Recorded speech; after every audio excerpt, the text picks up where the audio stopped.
गृह मंत्री जी का आभार व्यक्त करती हूं कि आपने बोला कि पीड़ित से पीड़ित को इस नए कानून से उनको न्याय मिलेगा सर।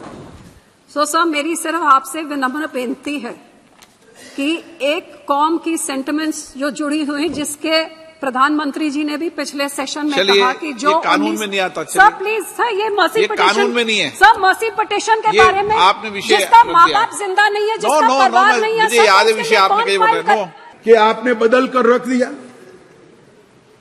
मान्यवर, मैं कहना चाहता हूं हमने राजद्रोह की जगह देशद्रोह की स्थिति रखी।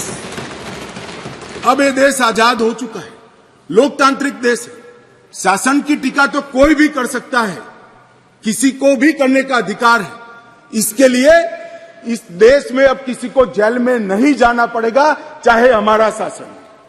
मैं फर्क समझाता रहा हूं, जो बड़े कटाक्षमय तरीके से ओवैसी साहब हंस रहे इसलिए, मगर इस देश के खिलाफ कोई बोल नहीं सकता, इस देश के हितों को कोई नुकसान कर नहीं सकता। इस देश के झंडे, इस देश की सीमाएं, इस देश के संसाधनों के साथ अगर कोई खिलवाड़ करेगा तो निश्चित रूप से उसको जेल में जाना, और जेल में जाना चाहिए। मानिए, ये हमारी सरकार का ट्रस्ट है। इस देश की सुरक्षा किसी भी की सुरक्षा से सबसे ऊपर होनी चाहिए, सुप्रीम होनी चाहिए, सबसे पहले राष्ट्रपति। इसलिए जो लोग राजद्रोह हटाकर हम देशद्रोह की धारा लाए हैं, इनको अपने विचारों के कपड़े पहनाने का प्रयास करते हैं। इसलिए मैं इस पर डिटेल में बात करता हूं। मान्यवर, आईपीसी 124C, उसमें शब्द प्रयोग था सरकार के खिलाफ की गई बात। मेरी बात ध्यान से सभी सदस्य सुने। अंग्रेजों ने बनाए हुए कानून में लिखा था 124C, सरकार के खिलाफ की गई बात। बीएनएस धारा 152 जो इसकी जगह आई है, भारत की संप्रभुता, एकता और अखंडता को तोड़ने वालों पर इस धारा का उपयोग है। वहां सरकार शब्द प्रयोग है, यहां देश है, भारत शब्द प्रयोग है। आईपीसी में आसन या प्रयोजन की बात नहीं की थी। किस उद्देश्य से आप बोलते हैं, किस उद्देश्य से करते हैं, इसकी बात ही नहीं की। करना ही काफी है। हमने इसमें देशद्रोह की डेफिनेशन में आशय की बात करी है। उसका उद्देश्य क्या है, उसका आशय क्या है, इसका महत्व है। अगर उद्देश्य देशद्रोह का है तो इसको कठोर से कठोर दंड मिलना चाहिए, और उद्देश्य अगर शासन का विरोध करना है तो उसको दंड नहीं मिलना चाहिए। उसको वाणी स्वतंत्रता का अधिकार है। अब घृणा और अवमानना, शासन की अवमानना, शासन की घृणा करना, तिरस्कार करना, इसको हटाकर हमने शब्द प्रयोग क्या किया है, सशस्त्र विद्रोह, विध्वंसक गतिविधियां और अलगाववादी गतिविधियां शब्द प्रयोग। और अगर कोई कहता है सशस्त्र विद्रोह, बम धमाके, गोलीबारी और विध्वंसक प्रवृत्ति करने के बाद भी कोई जेल में नहीं जाना चाहिए, तो मैं इस विचार से इत्तेफाक नहीं रखता हूं। ये जेल में जाने ही चाहिए, सजा होनी ही चाहिए। इस देश में किसी को यह अधिकार नहीं मिलता। मान्यवर, मैं इसलिए कहता हूं कि कुछ लोग ये नए इनिशिएटिव को अपना कलर देने का प्रयास कर रहे हैं, मगर आपका कलर, आपकी सोच, आपके विचार, आपकी नजर आपको मुबारक हो। हम तो संविधान की स्पिरिट को लेकर आगे चलने वाले लोग हैं। देश के खिलाफ जो कुछ करेगा उसको जरूर सजा होगी, ऐसा कानून में होना चाहिए।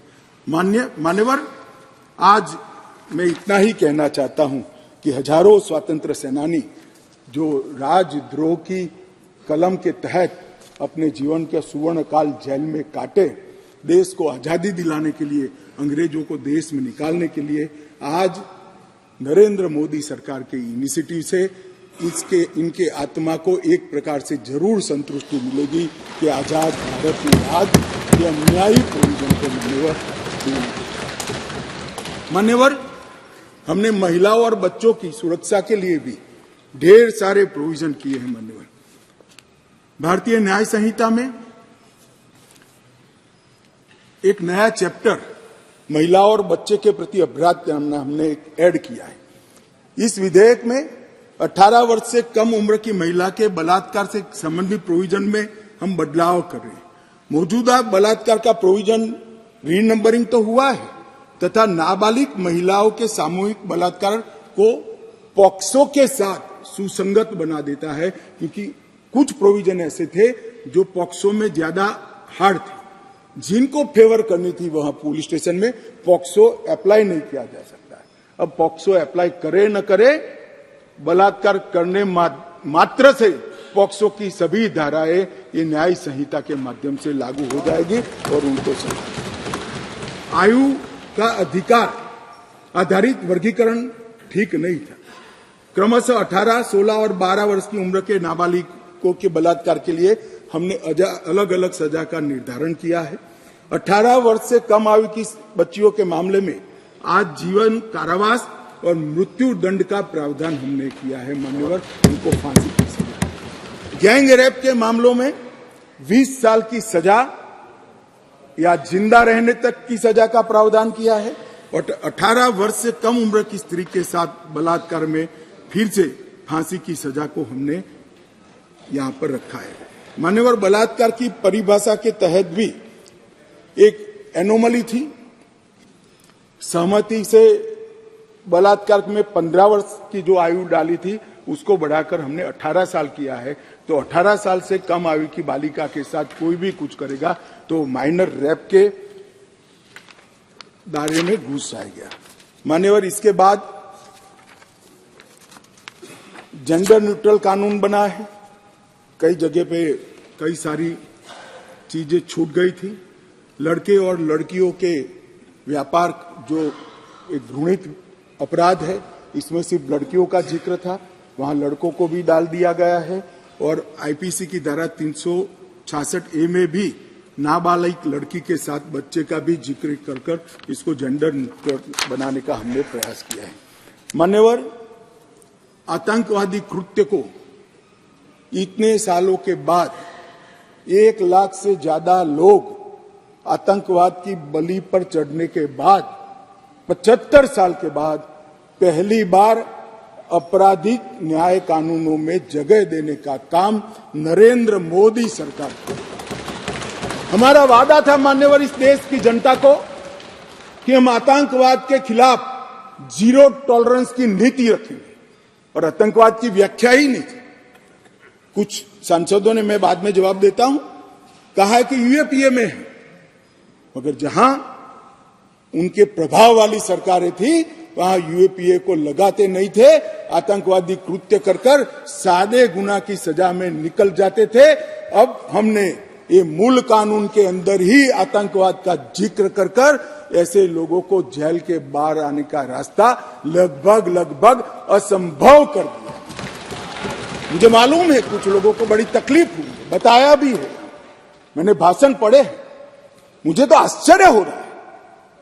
इस देश के कानून में आतंकवाद को रोकने की धारा है और इस सम्मानीय सदन का कोई व्यक्ति उसको मानव अधिकार के नाम से विरोध करे। आतंकवाद ही मानव अधिकार का सबसे बड़ा हनन करता है। जो आतंकवाद फैलाता है, आतंकवादी कृत्य करता है, जिसका जो विक्टिम होता है, इसके मानव का अधिकार का हनन आतंकवादी कृत्य करने वाला व्यक्ति करता है और उसको कठोर से कठोर सजा मिलती है। और मैं तो आश्चर्यचकित, मैं यहां बैठा होता तो टोकता भी, रोकता भी, प्रयास भी करता कि इसको सदन के रिकॉर्ड का हिस्सा न बनने दिया। आप एक्सपोज हो रहे हो, मगर मैं था नहीं, मैंने पढ़ा। इसका बचाव करते हैं। किस जमाने में जी रहे? अंग्रेजों का शासन नहीं है, कांग्रेस का शासन नहीं है, ये भारतीय जनता पार्टी और नरेंद्र मोदी का शासन। यहां पर आतंकवाद को बचाने की कोई दलीलें काम में नहीं ली जाएगी, परंतु इसके दुरुपयोग न हो इसके लिए इसकी व्याख्या भी हमने बड़ी स्पष्ट की है। मान्यवर, इसकी व्याख्या की है, क्या की है? जो कोई भारत की एकता, अखंडता, संप्रभुता, सुरक्षा और आर्थिक सुरक्षा की प्रभुता को खतरे में डालता है और किसी भी वर्ग में आतंक फैलाने का प्रयास करता है, इधर और साइड से, उसको आतंकवादी घटना कहा जाएगा। उसका विवरण दिया है।